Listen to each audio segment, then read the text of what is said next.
Pratima, clinical head and fertility consultant at Komali fertility centre, Ongole, Aster Ramesh hospitals.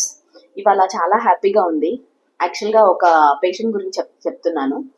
ఏంటంటే ఈ patient మెయిన్గా secondary infertility, అంటే యూజువల్గా ఒక బేబీ ఉంది, బట్ సెకండ్ ప్రెగ్నెన్సీ కోసం నా దగ్గరకు వచ్చింది. సెకండ్ ప్రెగ్నెన్సీ కోసం ఎవాల్యుయేట్ చేసినప్పుడు ఏంటంటే ట్యూబ్స్ 2 బ్లాక్ ఉన్నాయి.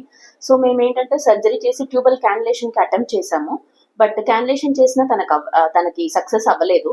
సో మేము ఏం చేసాం, సరే ఇంకా ఐవీఎఫ్కి తీసుకుందామని ఐవీఎఫ్కి ప్లాన్ చేసాము. ఐవీఎఫ్ చేసిన తర్వాత she got very good and 16 embryos వచ్చాయి, బ్యూటిఫుల్ ఎంబ్రియోస్ వచ్చాయి. So they all are grade A and grade B embryos. And but actually ఏంటంటే తనకి మెయిన్ ప్రాబ్లమ్ ఏంటంటే తనకి endometrium where we are going to implant the embryos అనేది very థిన్గా వస్తుంది. ఎన్ని అటెంప్ట్స్ అంటే యాక్చువల్గా almost 2 or 3 times I have given sub endometrial PRP ఇచ్చాను, ఇంట్రాయిట్రన్ జీసీఎస్ఎఫ్స్, ఇంట్రాయిట్రన్ హెచ్సిజీస్ ఇచ్చాను. ఫైనల్గా first 2 transfers I have done with endometrium of 7 mm, but she didn't conceive అవ్వలేదు. But she didn't leave any hope. మళ్ళీ endometrial receptivity array చేసిన తర్వాత మళ్ళీ again transfer చేసాము.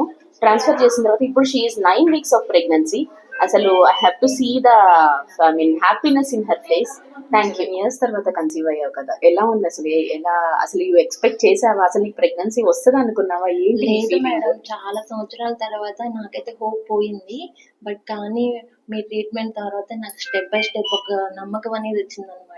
కానీ ఇది వస్తుందని కూడా నేనైతే ఎక్స్పెక్ట్ చేయలేదు. కానీ మీ హార్డ్ వర్క్ వల్ల నాకు సెట్ అయ్యింది. నాకు చాలా హ్యాపీగా ఉంది. ఆ హ్యాపీనెస్ అనేది నేను మాటల్లోనే చెప్పలేకపోతున్నాను మేడం. చాలా చాలా థ్యాంక్స్ మేడం. Thank you.